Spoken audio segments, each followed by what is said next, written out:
I do want to mention a case study. This happened probably 10 years ago. And I had way pre-COVID, right? I had an office in downtown Wheaton, Illinois, in the suburbs of Chicago. And I got a call from a local dentist. Actually, there's two of them. Here they are. And they were interviewing digital marketing agencies to help. They had just purchased a small company, dental practice, and they wanted to grow it. And I was the fifth company that they interviewed. And they wanted an hour from me to interview me. And it was the two owners, a husband and the office manager. And they had a lot of questions. They came in with notes and were taking notes and so on. And 15, 20 minutes into the interview, I just, they were firing questions one after another towards me. And I said, can I just shoot straight with you? Can I be honest? I feel like you're really trying to do your due diligence, and, hats off to you. Congratulations. I'm concerned with the questions that you're asking. You may not end up with an agency that really understands your business and is really going to help you grow your practice. I just kind of, they were just trying hard. They're working hard, trying to find a good agency. And I explained to them why their questions weren't helpful.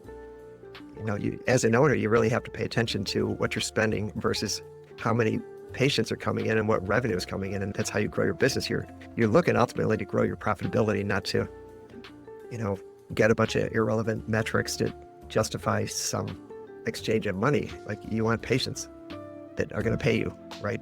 Good quality patients. And so I kind of redirected the conversation that way. And in the midst of all that, they said, well, just so you know, we're not doing Google Ads. We heard Google Ads is a big ripoff, and we're not. And it was kind of a hot point in the interview process. And so I was like, okay, no problem. And I knew I could help them even without Google Ads. But about a month later, they did hire us, and they were our client for several years. But about a month after they hired us, we did the onboarding, got going, and so on. And they were local, and I met in their office, and it was chaotic. It was in the middle of the day, one dentist would get up and sit down, whatever. But I said, hey, do you do oral surgeon type work? And both dentists lit up, and they said, oh yeah, absolutely. What they were doing is subcontracting an oral surgeon to come in a couple days a week for that kind of work.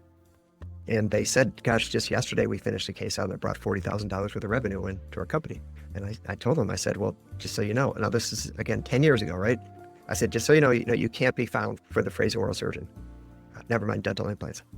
So there was that moment of awkward silence, and they said, well, how do we fix that? And I said, Google Ads.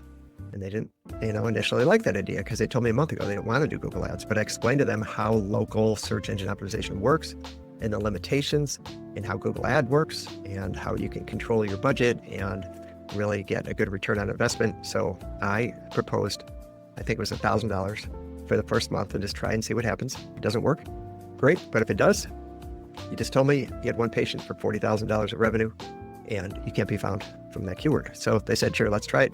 And they liked it, and that brought in quite a bit of business, and that was for Google Ads.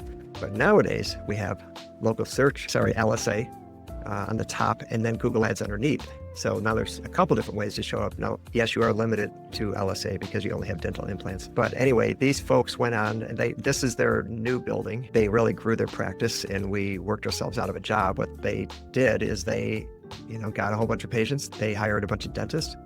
And you know how dental practice works, like every 3 to 6 months, they're coming in for cleanings and so on. And they basically filled all their rooms. And they reached a point where they said, you guys have been great. But we don't need any more business because all the chairs are booked. And boy, if someone's going to leave us, that's a really good reason for us to part ways.